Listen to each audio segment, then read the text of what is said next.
Is what you get. Please welcome Ian.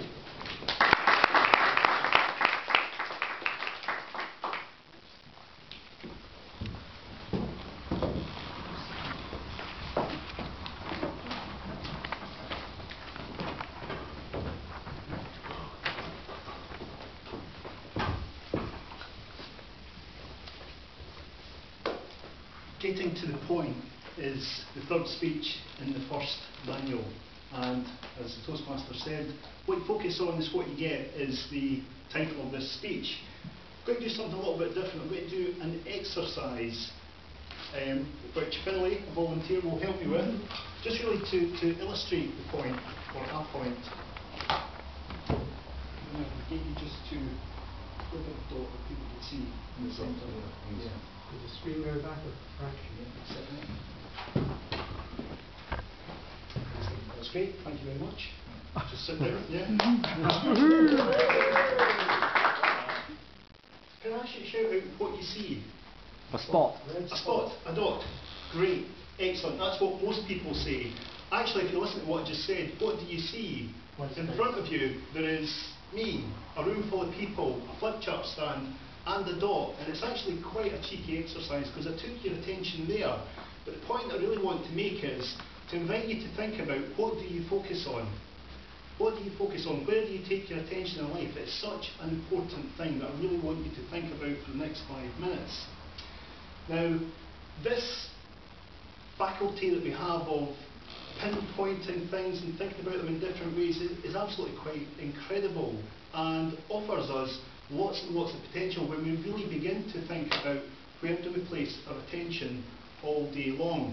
In the 1950s, there was a psychologist called Miller who worked out that consciously we can only actually hold about 7 pieces of information, give or take the odd piece of information, consciously at any given time. The way that that works is we are bombarded with thousands of pieces of sensory information every single second, and we couldn't possibly consciously make sense of it all. So this wonderful faculty that we have allows us to generalise, delete and distort reality. Or in other words, we have a perception of reality. So we don't experience reality, we experience our perception of it, or our thoughts and feelings about reality. So the invitation is, where do you take your attention? What are your thoughts and feelings or your perception about reality? Let me give you an example. How many people here have changed their car at some point, or the family car's been changed at some point in the past? Yeah? Excellent. How many, either driving along or sitting in the car, noticed more and more of that type of car on the road? You hadn't noticed them before, but all of a sudden, gosh, there's another one. Exactly the same colour. In fact, the registration plate is just a digit or 2 out. Quite incredible. I didn't know there were so many of these cars on the road. Yeah, that's incredible when you begin to think about it. So think about all the other things in life that you notice. Do you notice the things in life that you don't want, that don't work, that get in the way all the time? Or do you place your focus, your attention, is the point of your focus on the things that you do want?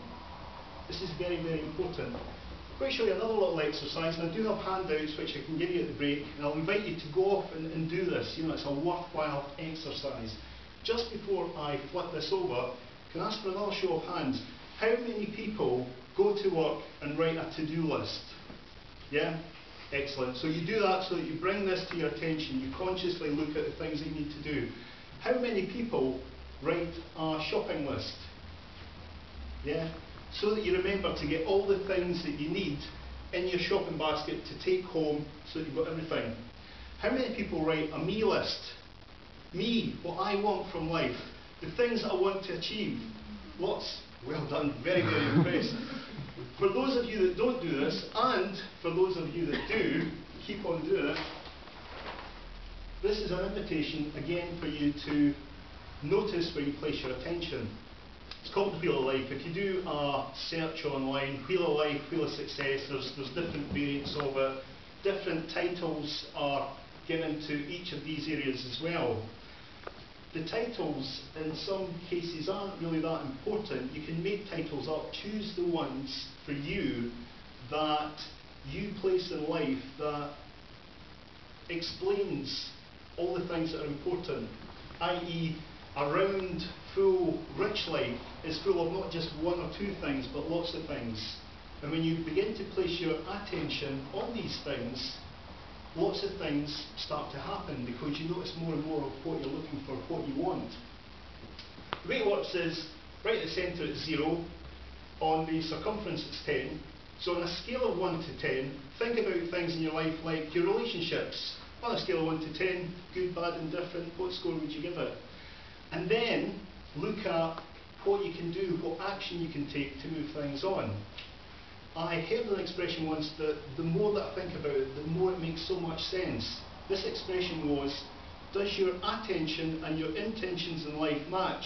I.e., are you well intended but you never attend to them? You never bring them to your conscious notice, your conscious focus, and then do something about it. The exercise, once you've rated it, put down as many actions as possible, put down all the things that you know you can do easily, then put down the things that are going to be a bit more difficult, then just do the magic wand exercise and put down as many things as you possibly can, and today pick half a dozen and do something about them. Writing them down may be the first step to make them manifest here in the world, but then taking lots and lots of small actions can make a huge difference in the quality of your life, your perception of life, the things that you have in your life to make it round and full and brilliant. So in conclusion, what is the stuff of your thoughts? Where do you place your attention? Do you think about the things that you don't want or the things that you do want? Because what you focus on is what you get.